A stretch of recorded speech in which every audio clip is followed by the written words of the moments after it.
Student, कैसे हैं हम सभी लोग। आज हम बीए थर्ड ईयर का पहला लेक्चर वीडियो बना रहे हैं। बीए थर्ड ईयर का फर्स्ट पेपर में एजुकेशन में नवाचार के बारे में जानेंगे। नवाचार,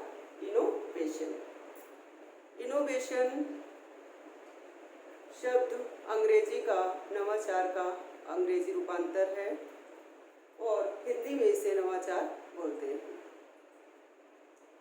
इसके अंतर्गत हम तकनीकी व सामाजिक परिवर्तन के संदर्भ में नवाचार की अवधारणा व आवश्यकता। पहले हम जान लेते हैं कि नवाचार क्या है। नवाचार का मतलब नूतन, नवीन, किसी भी कार्य में कोई उसमें नया कार्य करना। जैसे बहुत समय से वो कार्यरत है, किसी भी जर्जर मकान को मेंटेनेंस देना, वो नवाचार होगा। किसी जर्जर कंडीशन में या जर्जर कंडीशन में कोई टेम्पल है, मंदिर है या कुछ भी है इस तरह का, उसमें कुछ भी अगर मेंटेनेंस दिया गया है, उसको नया बनाया गया है, तो वो हमारा नवाचार कहलाएगा। अब हम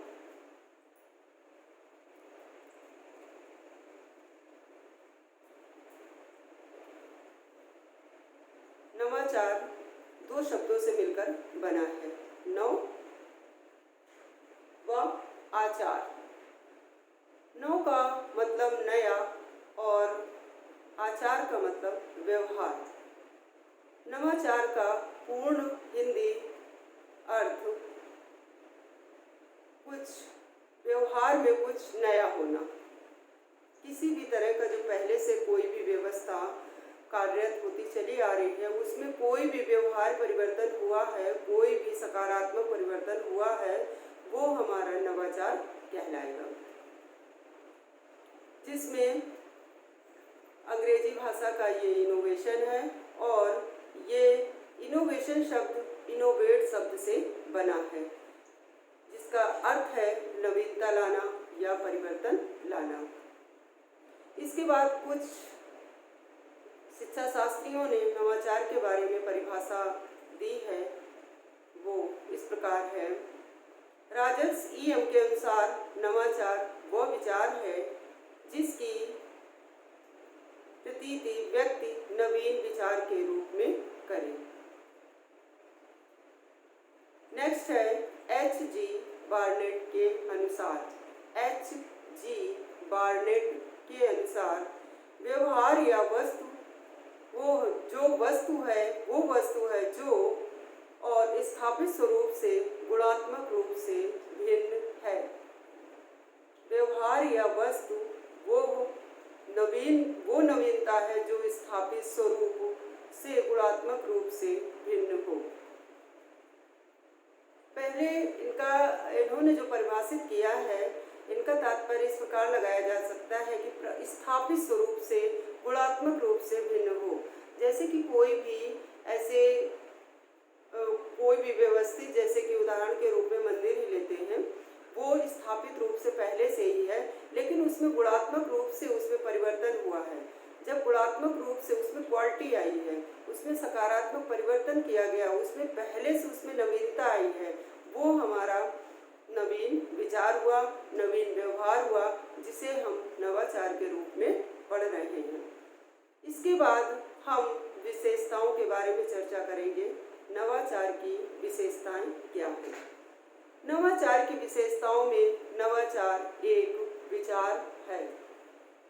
नवाचार एक विचार है।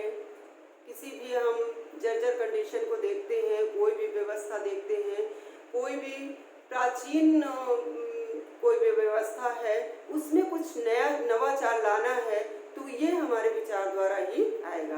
पहले हमारे मस्तिष्क में आएगा। जब हमारे मस्तिष्क में आएगा तो मस्तिष्क उस चीज़ का मंथन करेगा और मस्तिष्क फिर उस मंथन करके वो हमें अपने व्यवहार में लाना होगा। इस तरह से सबसे पहला पॉइंट है नवाचार एक विचार है। दूसरा है नवाचार किसी न किसी विशेषता से युक्त होता है। नवाचार किसी न किसी विशेषता से, कोई भी प्राचीन जो व्यवस्था है, जो कि हम पहले से बताते आ रहे हैं, कोई भी प्राचीन व्यवस्था है, उसमें कोई भी व्यवस्था अगर की गई है, नवीन व्यवस्था की गई है, सकारात्मक रूप से की गई है, उसकी क्वालिटी होगी, उसकी गुणात्मक व्यवस्था होगी, उसकी विशेषता होगी। तो इसलिए हम ये समझ सकते हैं कि नवाचार एक विशेषता के रूप में उभर कर सामने आती है। तीसरा है नवाचार प्रयास पूर्वक किया जाने वाला कार्य है। प्रयास पूर्वक जब हम किसी कार्य को में नवीनता लाने की कोशिश करते हैं तो उसके लिए भरसक प्रयत्न करते हैं। प्रयत्न पूर्वक जब हम कोई कार्य करते हैं तो हमें उसमें सफलता प्राप्त होती है। तो चौथा पॉइंट है नवाचार अधिगम से संबंधित नवीन जानकारी देता है। अधिगम, अधिगम का मतलब लर्निंग, लर्निंग का मतलब सीखना, सीखने से संबंधित जानकारी देता है। हमारे विचार में जब कोई भी विचार आता है, हमारे मस्तिष्क में कोई भी विचार आता है तो हम उसको अपने व्यवहार में लाते हैं, और जब हम व्यवहार में उस विचार को लाते हैं और अपनी क्रियाएं करते हैं तो उस क्रिया से हम अधिगम करते हैं और सीख जाते हैं। एक सीख मिलती है कि इस तरह से हमने जो कार्य किया वो उसका सकारात्मक रूप रहा। लास्ट पॉइंट है नवाचार समय सापेक्ष पर परिवर्तन पर आधारित होता है। नवाचार समय सापेक्ष पर, जिस चीज का जो समय आता है, समय के अकॉर्डिंग काम होता है, समय के अनुसार काम होता है, समय के अनुकूल काम होता है, समय के सापेक्ष जो भी परिवर्तन किया जाता है सापेक्ष परिवर्तन पर आधारित होता है। नवाचार एक विचार में आता है, मस्तिष्क में आता है, लेकिन उसके लिए एक समय निर्धारित किया जाता है कि उस समय ये कार्य हम करेंगे। इसलिए नवाचार समय सापेक्ष परिवर्तन पर आधारित होता है। वैसे बहुत सारी इसमें विशेषताएं हैं, लेकिन उनमें कुछ ऐसी विशेषताओं को हमने लिया है जिसके आधार पर हमने आपको बताया कि नवाचार क्या है। अब हम नवाचार की आवश्यकता क्या है उसके बारे में जानेंगे कि हमारे समाज में नवाचार की आवश्यकता क्या है। जिस तरह से हम नवाचार किसी भी रूप में कर सकते हैं, सामाजिक क्षेत्र में, आर्थिक क्षेत्र में, राजनीतिक क्षेत्र में और अपने व्यक्तिगत क्षेत्र में, अपने जीवन में, अपने परिवेश में होने वाले वातावरण में किसी भी तरह का नवाचार किया जा सकता है। कोई भी किसी भी तरह का अधिगम, कोई भी किसी बुद्धि, कोई भी विचार में, मस्तिष्क में कोई भी विचार आता है, ये हमारा नवाचार ही कहलाता है। इस प्रकार हम किसी भी क्षेत्र में नवाचार को ला सकते हैं। अब नवाचार की आवश्यकता क्या पड़ी? नवाचार की आवश्यकता के बारे में हम पहले समझ लेते हैं कि नवाचार की आवश्यकता हमें इसलिए कि जैसे जैसे हमारे समाज में परिवर्तन होते रहते हैं, जैसे जैसे व्यक्ति के दिमाग में, मस्तिष्क में विचार आते रहते हैं, उस तरह से हमारे समाज में परिवर्तन होते रहते हैं। जैसे कि हम जानते हैं कि हमारा समाज जो है वो ज्ञान और विज्ञान पर आधारित है, और ज्ञान विज्ञान पर आधारित जो समाज है उसमें परिवर्तन होना स्वाभाविक है। और जिस तरह से परिवर्तन होते हैं उस तरह से हमारे नवाचार की आवश्यकता पड़ती ही है। यदि हम अपने आवश्यकता में जो अपने जीवन में, व्यक्तिगत जीवन में, अपने सामाजिक जीवन में, आर्थिक जीवन में, राजनीतिक जीवन में नवाचार की आवश्यकता को महसूस नहीं करेंगे तो हमारा समाज जहाँ पर है वहीं पर हम पड़े रहेंगे। और समाज क्या है? हम सबके मिलने से ही, आपस में बात करने से ही हमारा समाज मिलता है। तो नवाचार की आवश्यकता हमें क्यों पड़ी, इस तरह से हम नवाचार की आवश्यकता के बारे में जानेंगे। नवाचार व सामाजिक दृष्टि से नवाचार की आवश्यकता को नज़रअंदाज नहीं किया जा सकता है। भारत के निजी अनुभव और अन्य विकसित हुए देशों के भी अनुभव को देखें तो ये स्पष्ट होता है कि किसी भी क्षेत्र में नवाचार कुछ जादू जैसा, झटपट, चमत्कारी जैसी प्रक्रियाओं से एकमात्र आसान सा परिणाम नहीं होता है, बल्कि यह एक दीर्घकालिक दृष्टि और योजनाबद्ध निर्देश का क्रमिक एवं संचयी उत्पाद है। बिल्कुल सर, इन्होंने इसमें ये बताया गया कि तकनीकी और सामाजिक दृष्टि से जो भी नवाचार की हमें आवश्यकता पड़ती है वो कोई जादुई छड़ी से नहीं हो जाता कि जादुई छड़ी घुमाए और काम हो गया, ऐसा नहीं है। हम उस चीज को अपने विचार में लाते हैं, विचार करते करते उसमें मंथन करते हैं। हम अपने व्यक्तिगत जीवन के दृष्टिकोण से देखते हैं, सामाजिक जीवन को अलग करते हुए पहले हम अपने व्यक्तिगत जीवन के दृष्टिकोण से देखते हैं कि हम बहुत जल्दी हम जान लेते हैं कि हम ये कर लेंगे, इससे ये हो जाएगा और वो हो जाएगा। तो क्या आप समझ सकते हैं कि काम नहीं बनता है, हमें उसके लिए काफ़ी समय इंतजार करना पड़ता है और सही समय आने का इंतजार करना होता है। यदि हम सही समय पर सही काम को अंजाम देते हैं तो हमें सफलता प्राप्त होती है। नेक्स्ट हम देखें, पहला इसमें सबसे पहला होगा कल्याणकारी राज्य की स्थापना। सामाजिक दृष्टिकोण को, सामाजिक पहलू को हमने नवाचार में सबसे पहले सम्मिलित किया है। ठीक, उसमें है कल्याणकारी राज्य की स्थापना। स्वतंत्रता प्राप्ति के पश्चात भारत ने कल्याणकारी राज्य की स्थापना का संकल्प लिया। इस संकल्प की पूर्ति करने के लिए शिक्षा के क्षेत्र में परिवर्तन करना अति आवश्यक है। शिक्षा में परिवर्तन के परिणाम स्वरूप निःशुल्क शिक्षा, अनिवार्य शिक्षा तथा जन शिक्षा जैसे कार्यक्रमों का आयोजन किया जा रहा है। ये हो गया हमारा कल्याणकारी राज्य की स्थापना। अगर हमने सोची, अगर राज्य ने सोची, उसके मस्तिष्क में विचार आया, उनके मस्तिष्क में विचार आया तो क्या हुआ, उन्होंने निःशुल्क शिक्षा का प्रावधान रखा, अनिवार्य शिक्षा का प्रावधान रखा और जन शिक्षा का प्रावधान रखा। इस तरह से जब निःशुल्क शिक्षा होगी तो सभी तरह के, सभी वर्ग के बालक बालिकाओं शिक्षा को ग्रहण कर सकेंगे।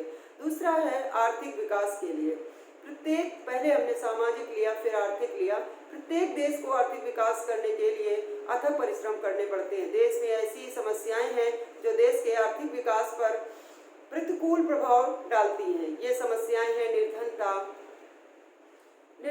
अज्ञानता और निर्धनता के तहत में जैसे अचानक कोई भी विपदा आ जाना, विपदाओं को भी हम इसमें शामिल करेंगे। आर्थिक कारण का ये मेन मुख्य पहलू होता है, जिसमें हमारा जैसे बाढ़, तूफान, इन सब से जो भी हमारा नुकसान होता है उसके तहत हमारे और भी देश हमारा पीछे चला जाता है।